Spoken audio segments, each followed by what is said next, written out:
जय श्री रघुनाथ जी की। श्री रामचरितमानस कथा चतुर्थ सोपान किष्किंधा कांड भाग 2। ओम गं गणपतिये नमः। श्री जानकी वल्लभो विजयति। नीलाम्बुज श्यामल कोमलांगं सीता समारोपित वाम भागं पाणो महासायक चारु चापं नमामि रामं रघुवंशनाथम्। किष्किंधा कांड के भाग 1 के प्रसंग में श्री हनुमान जी का ब्राह्मण वेश में रघुनाथ जी से मिलना, एक दूसरे को पहचानकर उन्हें हनुमान जी द्वारा सुग्रीव जी के पास ले जाना, अग्नि की साक्षी में श्री रघुनाथ जी का सुग्रीव से मित्रता करना, सुग्रीव का सीता जी की खोज हेतु वानर समूहों को इधर उधर भेजकर पता लगाने का भरोसा देना।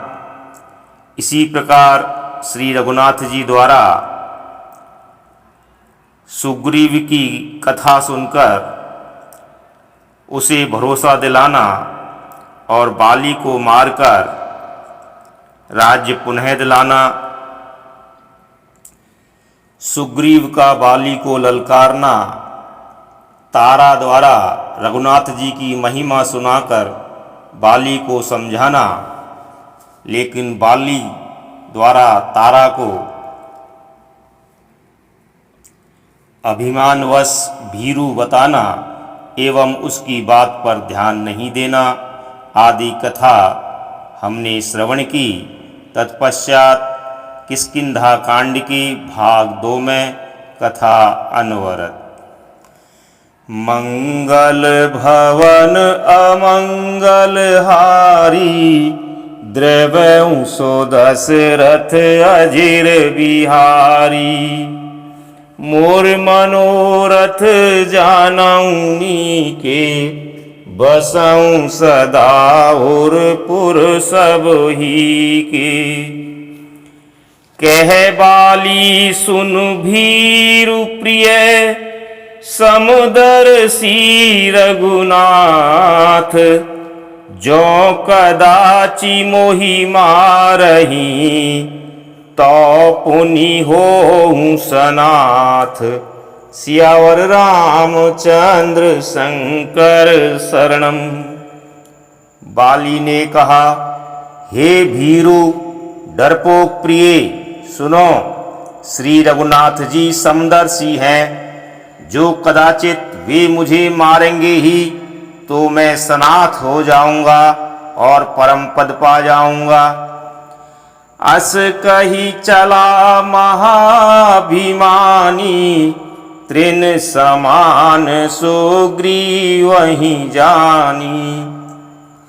भीरे उभौ बाली अति तरजा मुठिका मारी महाधुनि गर्जा। ऐसा कहकर वह महान अभिमानी बाली सुग्रीव को तिनके के समान जानकर चल दिया। दोनों भिड़ गए। बाली ने सुग्रीव को बहुत धमकाया और घूंसा मारकर बड़े जोर से गरजा। तब सुग्रीव विकल होई भागा, मुष्टि प्रहार वज्र सम लागा। मैं जो कहा रघुवीर कृपाला, बंधु न होई मोर यह काला। तब सुग्रीव व्याकुल होकर भागा। घूंसे की चोट उसे वज्र के समान लगी। सुग्रीव ने आकर कहा, हे कृपालु रघुवीर, मैंने आपसे पहले ही कहा था कि बाली मेरा भाई नहीं है, काल है। एक रूप तुम भ्राता दो, तेहि भ्रम तै नहीं मार्यूं सोऊ। कर पर सुग्रीव शरीरा, तनु भाकुलिस गई सब पीरा।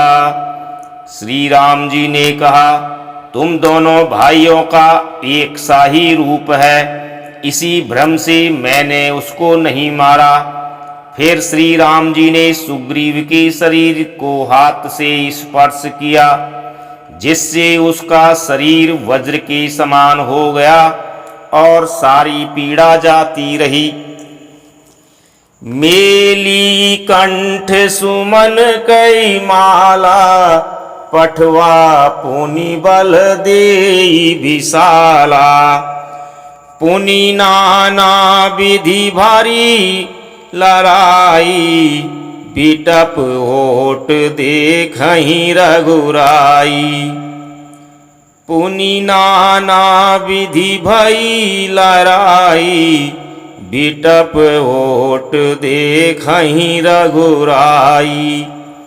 तब श्री राम जी ने सुग्रीव के गले में फूलों की माला डाल दी और फिर उसे बड़ा भारी बल देकर भेजा। दोनों में पुनः अनेक प्रकार से युद्ध हुआ। श्री रघुनाथ जी वृक्ष की आड़ से देख रहे थे। बहु छल बल सुग्रीव कर, हिये हारा भय मानी। मारा बाली राम तब, हृदय माझ सरतानी। सियावर रामचंद्र शंकर शरणम। सुग्रीव ने बहुत से छल बल किए, किंतु अंत में भय मानकर हृदय से हार गया। तब श्री राम जी ने तान कर बाली के हृदय में बाण मारा। परा बिकल महिषर के लागे, पुनि उठी बैठ देखी प्रभु आगे।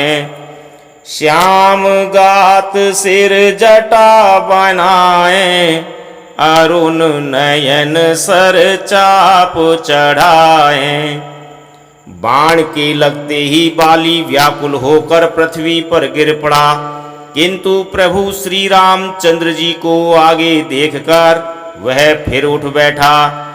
भगवान का श्याम शरीर है, सिर पर जटा बनाए हैं, लाल नेत्र हैं, बाण लिए हैं और धनुष चढ़ाए हैं। पुनि पुनि चितई चरण चित दीन्हा, सुफल जन्म माना प्रभु चीन्हा। हृदय प्रीति मुख वचन कठोरा, बोला चितई राम की ओरा। बाली ने बार बार भगवान की ओर देखकर चित्त को उनके चरणों में लगा दिया।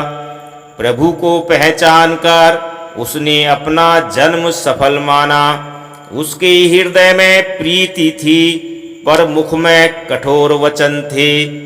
वह श्री राम जी की ओर देखकर बोला, धर्म हेतु अवतारे हु गोसाई, मारे हु मोहि व्याध की नाई। मैं बैरी सुग्रीव पियारा, अवगुण कवन नाथ मोहि मारा। हे गोसाई, आपने धर्म की रक्षा के लिए अवतार लिया है और मुझे व्याध की तरह छिपकर मारा। मैं बैरी और सुग्रीव प्यारा। हे नाथ, किस दोष से आपने मुझे मारा? अनुज बधू भगनी सुत नारी, सुनु सठ कन्या समये चारी। इन्हीं कुदृष्टि बिलोकई जोई, ताहि बाधे कछु पाप न होई। श्री राम जी ने कहा, हे मूर्ख सुन, छोटे भाई की स्त्री, बहन, पुत्र की स्त्री और कन्या, ये चारों समान हैं। इनको जो कोई बुरी दृष्टि से देखता है, उसे मारने में कुछ भी पाप नहीं होता।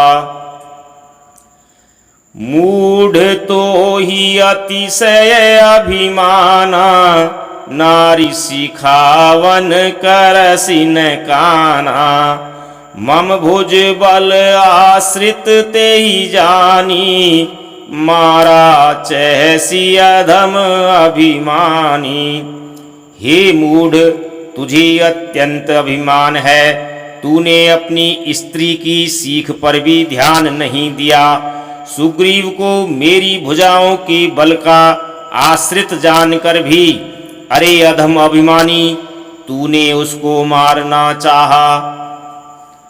सुनहु राम स्वामी सन, चलन चातुरी मोरी। प्रभु अजहूँ मैं पापी, अंत काल गति तोरी। सियावर रामचंद्र शंकर शरणम। बाली ने कहा, हे श्री राम जी सुनिए, स्वामी आपसे मेरी चतुराई नहीं चल सकती। हे प्रभु, अंत काल में आपकी गति अर्थात शरण पाकर मैं अब भी पापी ही रहा। सुनत राम अति कोमल बानी, बाली शीस पर सेव निज पानी। अचल करऊं तनु राखऊ प्राणा, बाली कहा सुनु कृपा निधाना।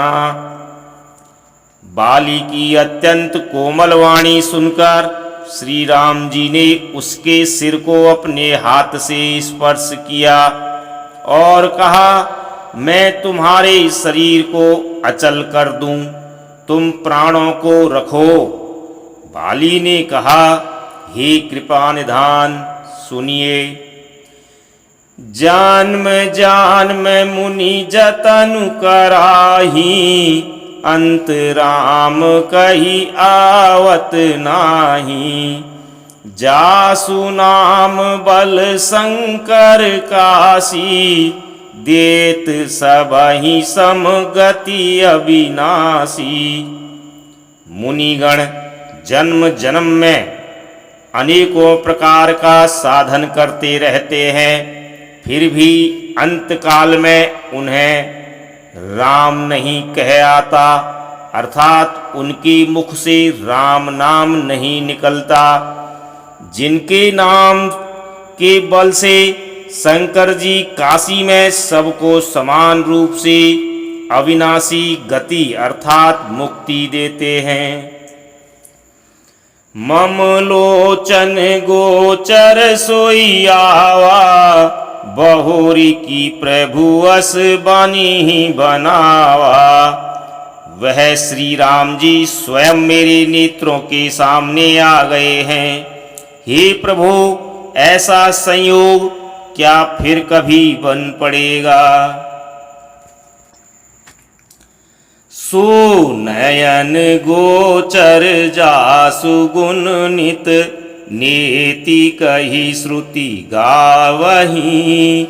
जिति पवन मन गो निरस करी मुनि, ध्यान कबहुक पावही।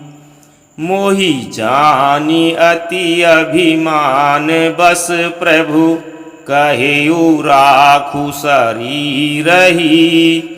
अस कवन सठ हठी काटी सुर तरु, बारी करही बबूरही। श्रुतियाँ नेति नेति कहकर निरंतर जिनका गुणगान करती रहती है तथा प्राण और मन को जीतकर एवं इंद्रियों को अर्थात विषयों के रस से सर्वथा नीरस बनाकर मुनिगण ध्यान में जिनकी कभी क्वचित ही झलक पाते हैं, वे ही प्रभु आप साक्षात मेरे सामने प्रकट हैं। आपने मुझे अत्यंत अभिमानवश जानकर यह कहा कि तुम शरीर रख लो, परंतु ऐसा मूर्ख कौन होगा जो हठपूर्वक कल्प वृक्ष को काटकर उससे बबूर के बाढ़ लगावेगा। अर्थात पूर्ण काम बना देने वाले आपको छोड़कर आपसे इस नश्वर शरीर की रक्षा चाहेगा। अब नाथ करी करुणा बिलो कहू, देहु जो बर मांगऊं, जेहि जो जन्मऊं कर्म बस तह राम पद अनुरागऊं। यह तनय मम सम विनय बल, कल्याण प्रद प्रभु लीजिए, गही बाह सुर नर नाह आपन, दास अंगद कीजिए। हे नाथ, अब मुझ पर दया दृष्टि कीजिए और मैं जो वर मांगता हूँ उसे दीजिए। मैं कर्मवश जिस योनि में जन्म लूँ वहीं श्री राम जी आपके चरणों से प्रेम करूं। हे कल्याण पद प्रभो, यह मेरा पुत्र अंगद विनय और बल में मेरे ही समान है, इसे स्वीकार कीजिए। और हे देवता और मनुष्यों के नाथ, बाँह पकड़कर इसे अपना दास बनाइए। राम चरण दृढ़ प्रीति करी, बालिकीन तनु त्याग, सुमल माल जिमि कंठ ते, गिरत न जानई नाग। सियावर रामचंद्र शंकर शरणम। श्री राम जी के चरणों में दृढ़ प्रीति करके बाली ने शरीर को वैसे ही आसानी से त्याग दिया जैसे हाथी अपने गले से फूलों की माला का गिरना न जाने। राम बाली निज धाम पठावा, नगर लोग सब व्याकुल धावा। नाना विधि विलाप कर तारा, छूटे केस न देह संभारा। श्री रामचंद्र जी ने बाली को अपने परम धाम भेज दिया। नगर के सब लोग व्याकुल होकर दौड़े। बाली की स्त्री तारा अनेकों प्रकार से विलाप करने लगी। उसके बाल बिखरे हुए हैं और देह की संभाल नहीं है। तारा बिकल देखी रघुराया, दीन ज्ञान हरि लीनी माया। क्षिति जल पावक गगन समीरा, पंच रचित अति अधम शरीरा। तारा को व्याकुल देखकर श्री रघुनाथ जी ने उसे ज्ञान दिया और उसकी माया अर्थात अज्ञान को हर लिया। उन्होंने कहा, पृथ्वी जल अग्नि आकाश और वायु, इन 5 तत्वों से यह अत्यंत अधम शरीर रचा गया है। प्रगट सुतनु तव आगे सोवा, जीव नित्य के ही लगी तुम रोवा। उपजा ज्ञान चरण तब लागी, लीने सी परम भगति बर मागी। वह शरीर तो प्रत्यक्ष तुम्हारे सामने सोया हुआ है और जीव नित्य है, फिर तुम किसके लिए रो रही हो? जब ज्ञान उत्पन्न हो गया तब वह भगवान के चरणों लगी और उसने परम भक्ति का वर मांग लिया। उमा दारु जो सित की नाई, सबहि नचावत राम गोसाई। तब सुग्रीवहि आय सुदीन्हा, मृतक कर्म विधिवत सब कीन्हा। शिव जी कहते हैं, हे उमा, स्वामी श्री राम जी सबको कठपुतली की तरह नचाते हैं। तदनंतर श्री राम जी ने सुग्रीव को आज्ञा दी और सुग्रीव ने विधि पूर्वक बाली का सब मृतक कर्म किया। राम कहा अनुजहि समुझाई, राज देहु सुग्रीवहि जाई। रघुपति चरण नाई करि माथा, चले सकल प्रेरित रघुनाथा। तब श्री रामचंद्र जी ने छोटे भाई लक्ष्मण को समझाकर कहा कि तुम जाकर सुग्रीव को राज्य दे दो। श्री रघुनाथ जी की प्रेरणा और आज्ञा से सब लोग श्री रघुनाथ जी के चरणों में मस्तक नवा कर चले।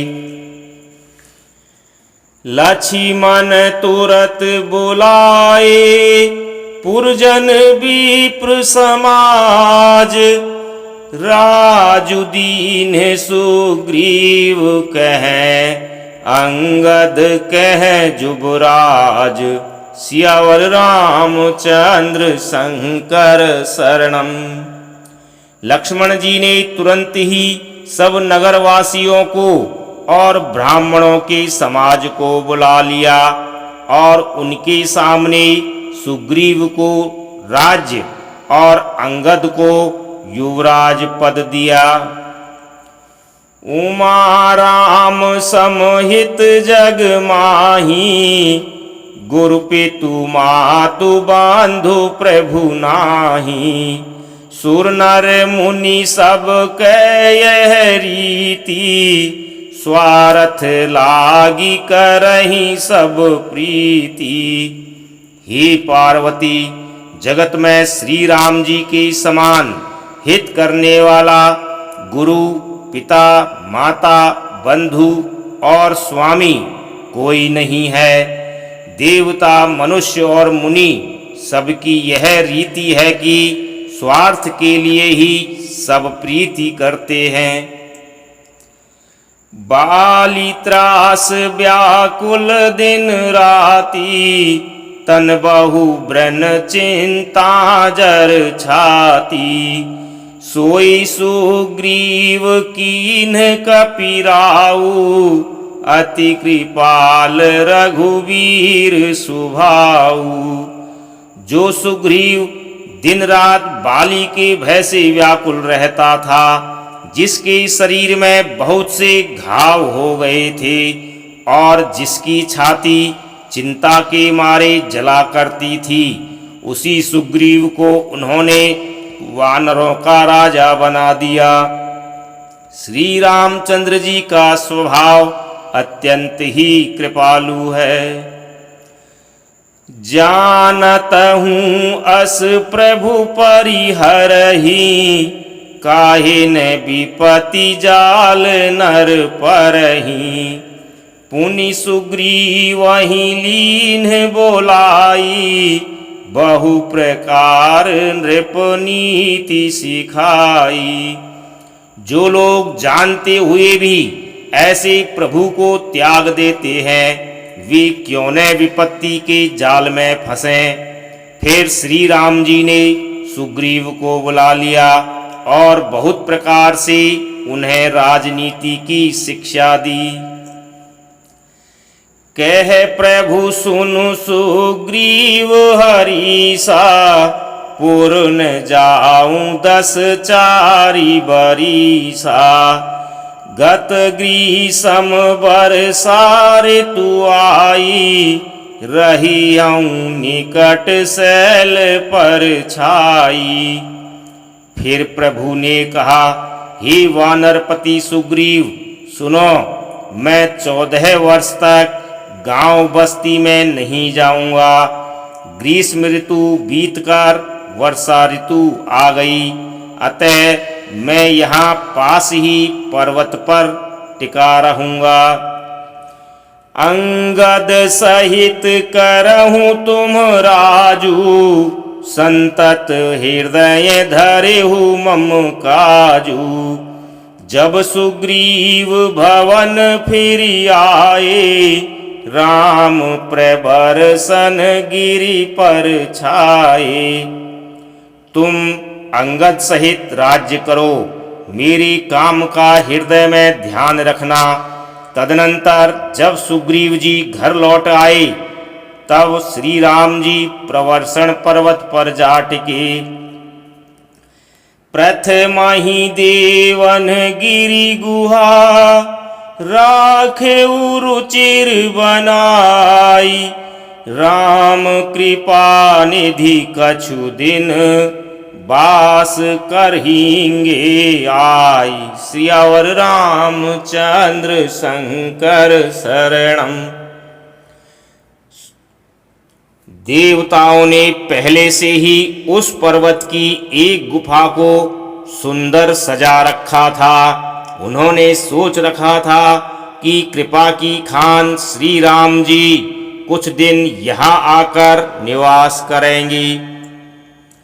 सुंदर वन कुसुमित अति शोभा, गुंजत मधुप निकर मधुलोभा।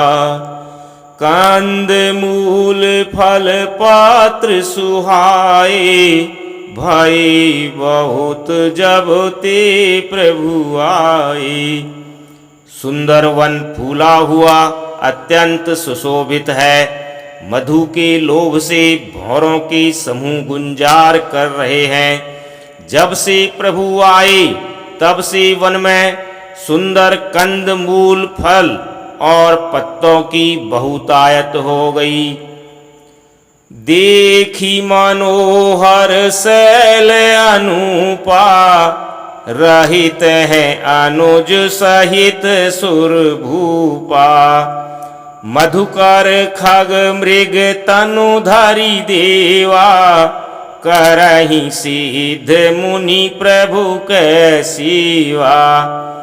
मनोहर और अनुपम पर्वत को देखकर देवताओं के सम्राट श्री राम जी छोटे भाई सहित वहाँ रह गए।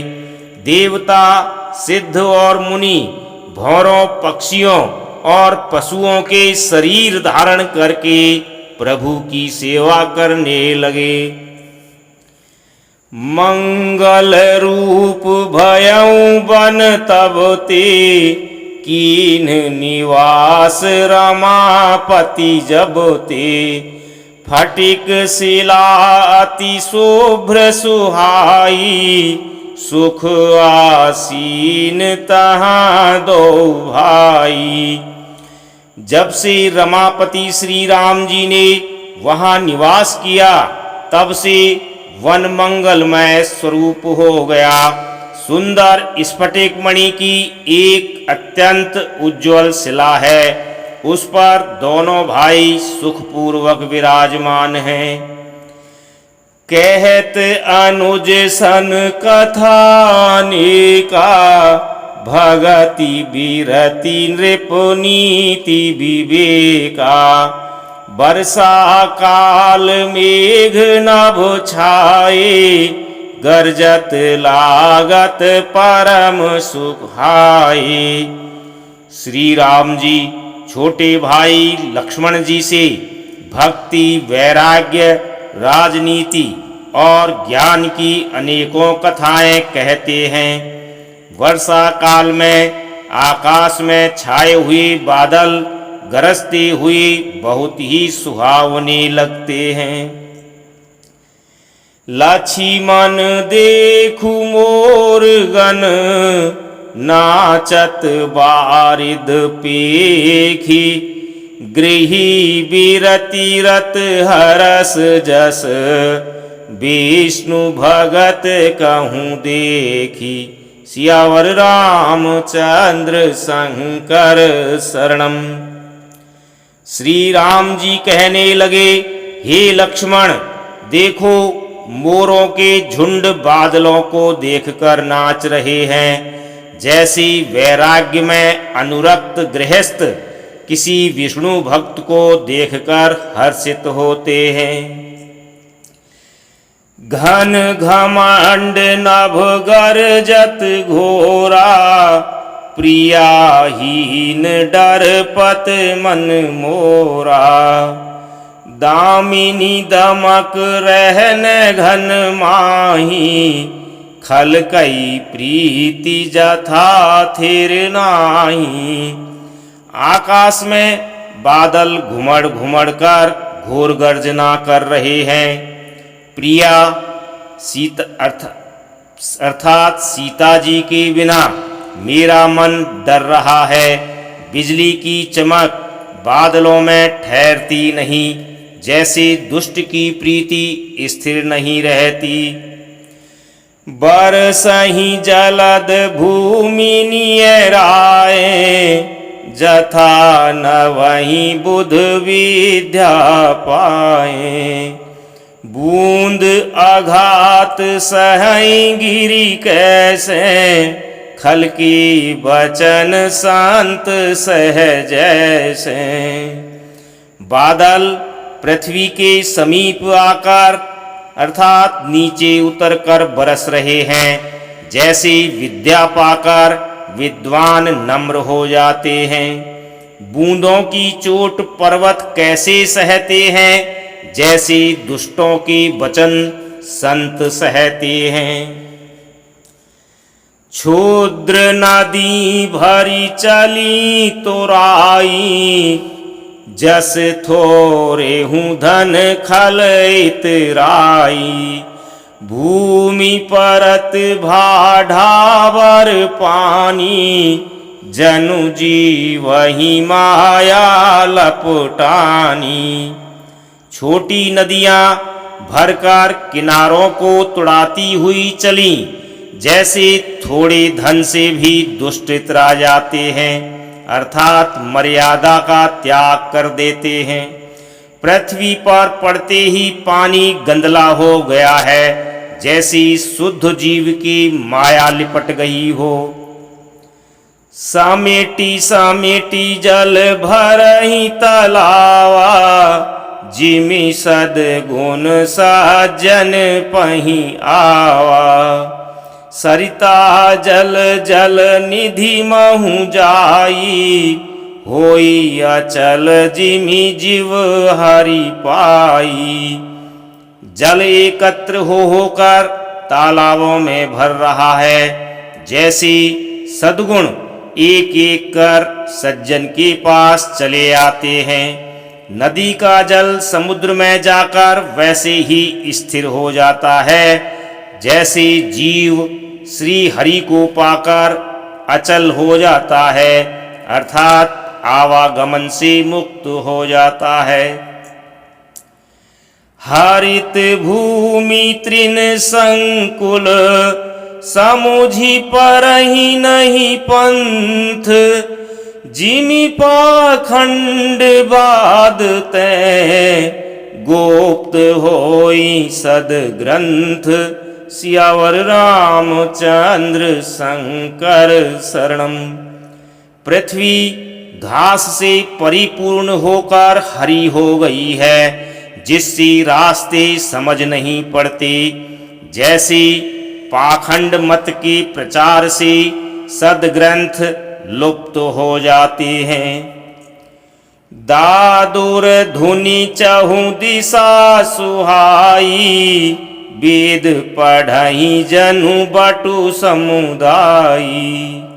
नव पल्लव भय बिटप अनेका, साधक मन जस मिले विवेका। चारों दिशाओं में मेंढकों की ध्वनि ऐसी सुहावनी लगती है मानो विद्यार्थियों की समुदाय वेद पढ़ रहे हों। अनेकों वृक्षों में नए पत्ते आ गए हैं जिससे वे ऐसे हरे भरे एवं सुशोभित हो गए हैं जैसे साधक का मन विवेक प्राप्त होने पर हो जाता है। आर्क जवास पात बिनु भयऊ, जस सुराज खल उद्यम गयऊ। खोजत कतहु मिलई नहीं धूरी, करई क्रोध जिमि धर्महि दूरी। मदार और जवासा बिना पत्ते के हो गए, अर्थात उनके पत्ते झड़ गए। जैसे श्रेष्ठ राज्य में दुष्टों का उद्यम जाता रहा, अर्थात उनकी एक भी नहीं चलती। धूल कहीं खोजने पर भी नहीं मिलती, जैसे क्रोध धर्म को दूर कर देता है, अर्थात क्रोध का आवेश होने पर धर्म का ज्ञान नहीं रह जाता। शशि संपन्न सोह मही कैसी, उपकारी कै संपत्ति जैसी। निशितम घन खद्योत विराजा, जनु दंभिन कर मिला समाजा। अन्न से युक्त लहलहाती हुई खेती से हरी भरी पृथ्वी कैसी शोभित हो रही है, जैसी उपकारी पुरुष की संपत्ति। रात के घने अंधकार में जुगनू शोभा पा रहे हैं, मानो दंभियों का समाज आ जुटा हो। महावृष्टि चली फूटी कियारी, जिमि सुतंत्र भय बिगड़ही नारी। कृषि निरावहि चतुर किसाना, जिमि बुध तजहि मोह मद माना। भारी वर्षा से खेतों की क्यारियां फूट चली हैं, जैसे स्वतंत्र होने से स्त्रियां बिगड़ जाती हैं। चतुर किसान खेतों को निरा रहे हैं, उनमें से घास आदि को निकाल कर फेंक रहे हैं। जैसे विद्वान लोग मोह मद और मान का त्याग कर देते हैं। देखियत चक्र बाक खग नाही, कलहि पाप पाई जिमि धर्म पराही। देखियत चक्र बाक खग नाही, कलहि पाई जिमि धर्म पराही। ऊसर बरसई तृण नहीं जामा, जिमि हरिजन ही है उपज न कामा। चक्रवाक पक्षी दिखाई नहीं है, जैसे कलयुग को पाकर धर्म भाग जाते हैं। ऊसर में वर्षा होती है पर वहाँ घास तक नहीं उगती, जैसे हरि भक्त के हृदय में काम नहीं उत्पन्न होता। विविधि जानतु संकुल मही भ्राजा, प्रजा बाढ़ जिमि पाई सुराजा।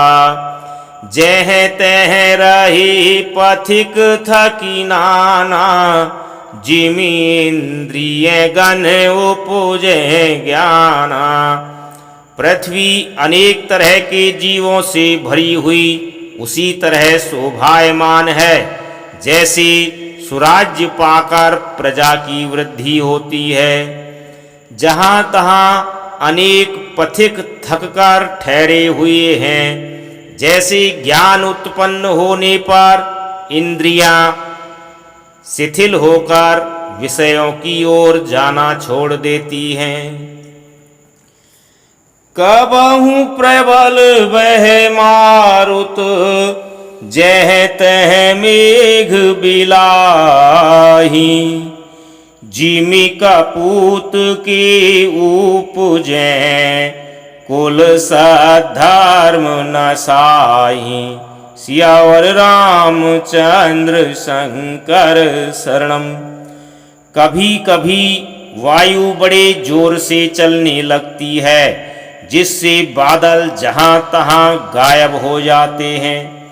जैसे कुपुत्र के उत्पन्न होने से कुल के उत्तम धर्म अर्थात श्रेष्ठ आचरण नष्ट हो जाते हैं। कबहु दिवस में निबिड़तम, कबहुक प्रगट पतंग।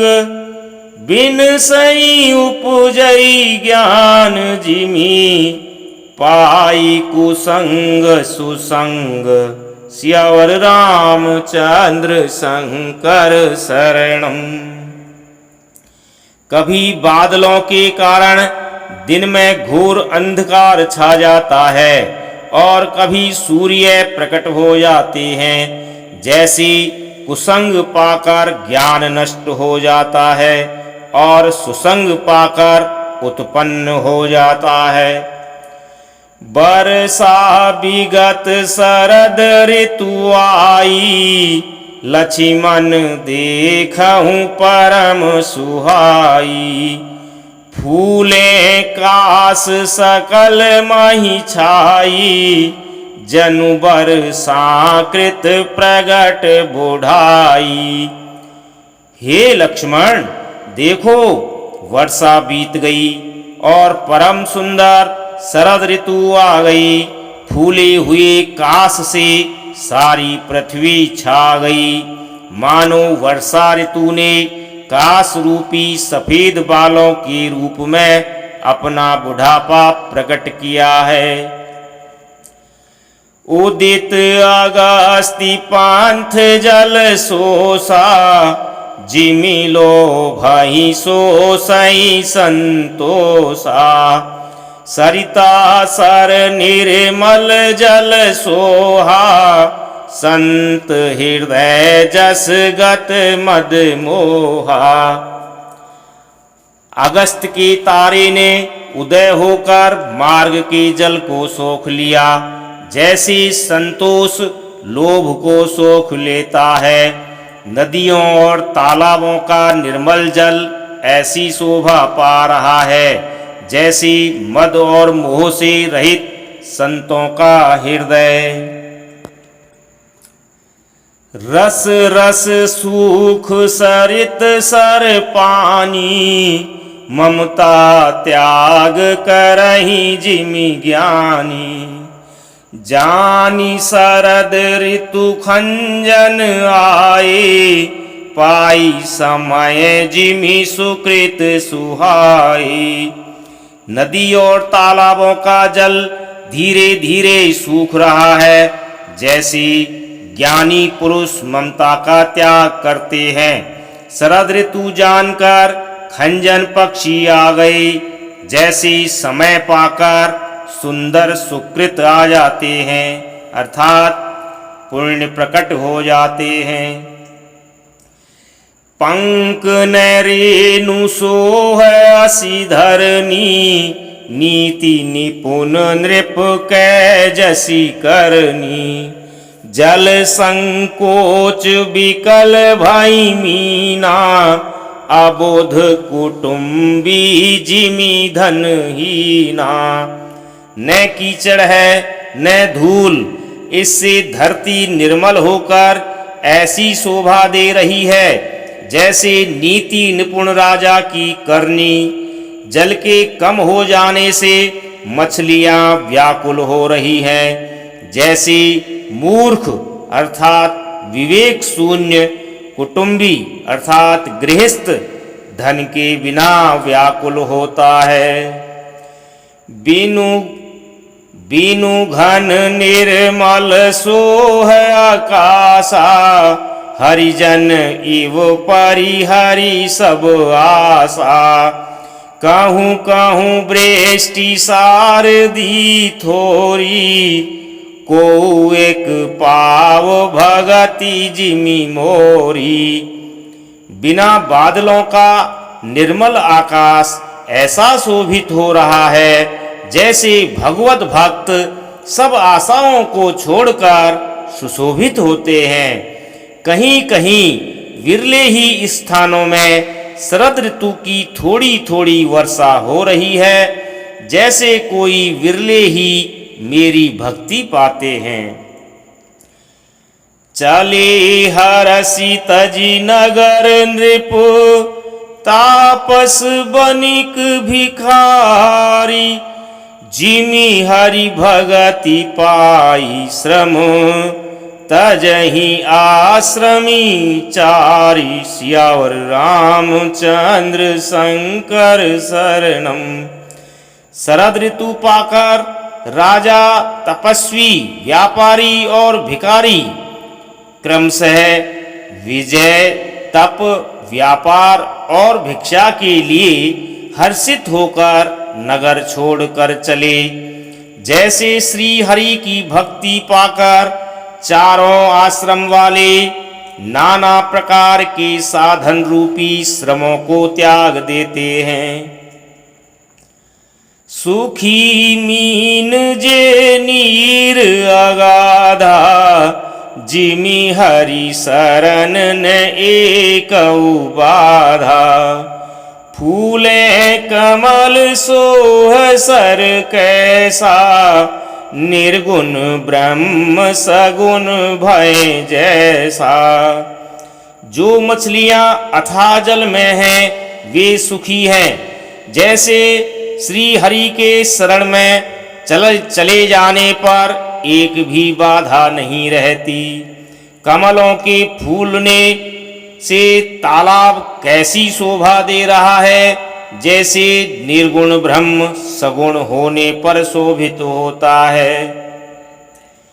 गुंजत मधुकर मुखर अनुपा, सुंदर खगरव नाना रूपा।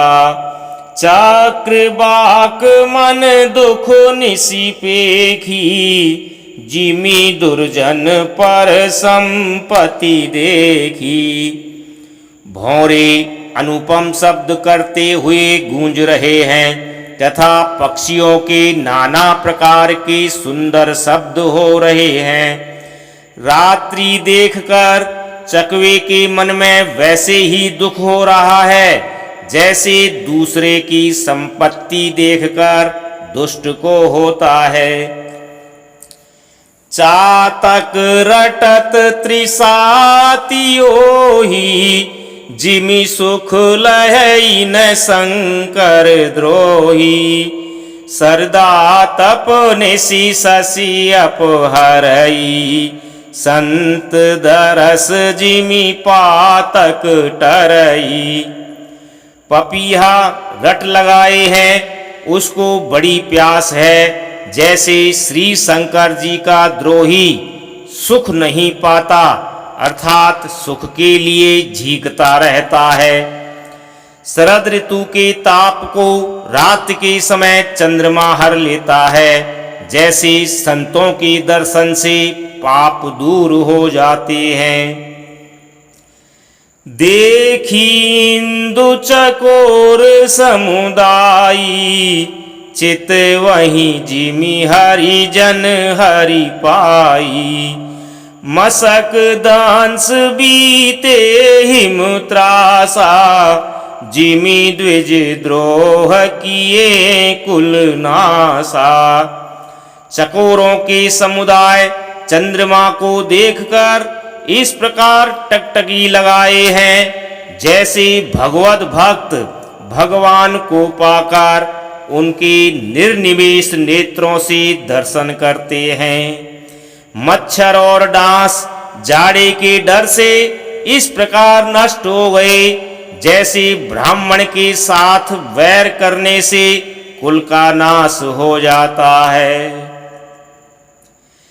भूमि जीव संकुल रहे, गए शरद ऋतु पाई। सदगुरु मिले जाई, जिमि संशय भ्रम समुदाय। सियावर रामचंद्र शंकर शरणम। श्री राम जय जय राम। श्री राम जय जय राम। जय श्री राम।